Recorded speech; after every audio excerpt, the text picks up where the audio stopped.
Yo, what's good, you guys? Dat boy back with another video. This is a video dropping some tips for y'all.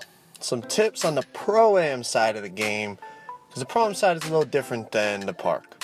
Now, these tips are going to be, well, common sense in my opinion, but I know a lot of y'all are new to the Pro-Am and whatnot, and a lot of you guys made my build. So for builds like mine that aren't primary scoring options, I want to help y'all out and show you I'm averaging about 25 boards, 25 points and like 13 or 14 rebounds. Now don't get caught up in the numbers on Pro-Am of what you're averaging. It all depends on your situation, right? If you play for a bad team, honestly, you'll probably average more rebounds than somebody on a good team. Why is that? Because the person on a good team isn't going to get any offensive rebounds because their teammates are going to shoot good percentages. But like I said, these tips are going to be relatively basic. If you want some more advanced tips, make sure you let me know down in the comments and make sure you drop a like on the video, alright? Post moves. Now every big man, whether you're a primary scorer in the offense or not, you have to know the post moves that will work for your build. Now I don't even have a drop stepper badge, but it's still effective. You see me getting buckets against this team here. This team isn't bad either. This is an Elite 1 team, and you know, they have a decent little record. Nothing crazy, but they obviously know what they're doing. But I know that when their offense breaks down, if I get it down low, I can still make something happen, even though it's not my archetype's primary, you know, attribute set or whatever you want to call it. But you need to understand how to score in the post. Whether, you know, see the up and under here, you got to know what you're doing. It's an easy way to get buckets.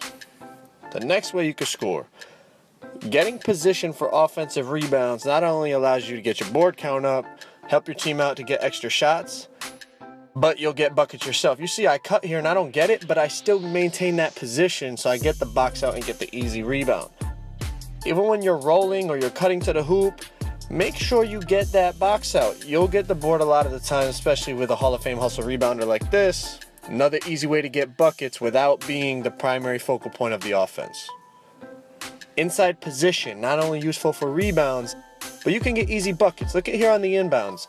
I'm just going to seal my guy under the hoop, contact dunk. I do this a lot. This is how, you know, if I average, what I say, 25, around 25 points per game, I would say I get at least 6 or 8 points just by getting inside position like this. Easy dunk. Your teammate, they should see you. If not, call for that shit. Cuts and stay active around the basket. Obviously off your screen and roll and whatnot, you're going to cut. But look at this. Off the inbounds, I realize I see where the center's position is, and I know I can get a little slip to the hoop and an easy dunk. And I get the N1 as well. Free throws. Make sure you make your free throws. That's easy buckets. Especially you should all have gold free throw ace. And you know, that's a tack on a couple points there, but stay active. I see centers standing around for no reason. Find gaps, cut to the hoop. The last one is just kind of a joke. Dribble God. Get the rebound, go coast to coast, bro. I do this shit all the time, but only in games where it's like a comfortable lead and shit, you know what I mean? Obviously, if you're playing against a good Pro-Am team, you shouldn't be dribbling coast to coast with your center. If you watch my other video about how to become a dribble guy with your center, that shit actually does kind of work on Pro-Am, but don't do that. Your guards are going to get pissed. But just a few, honestly, pretty basic tips. But when you're not the focal point of the offense, sometimes it can get boring and get frustrating. Like, bro, I'm not getting no buckets. You can still get buckets, even if your teammates aren't looking for you, right? You're not a post scorer, so they're not feeding you in the post all the time. Or you're not, you know, a stretch big where they're looking to get you open looks from three. Even as a quote-unquote role player on my team, I still average about 25 points and around 15 rebounds. You know what I mean? And they're not looking to feed me the ball. It's just I find ways to get a couple buckets here, a couple buckets there, and it adds up, man. Hope you guys enjoyed the video. If you want more advanced tips, let me know down in the comments. I appreciate all the support, man. Until next time, I'm out.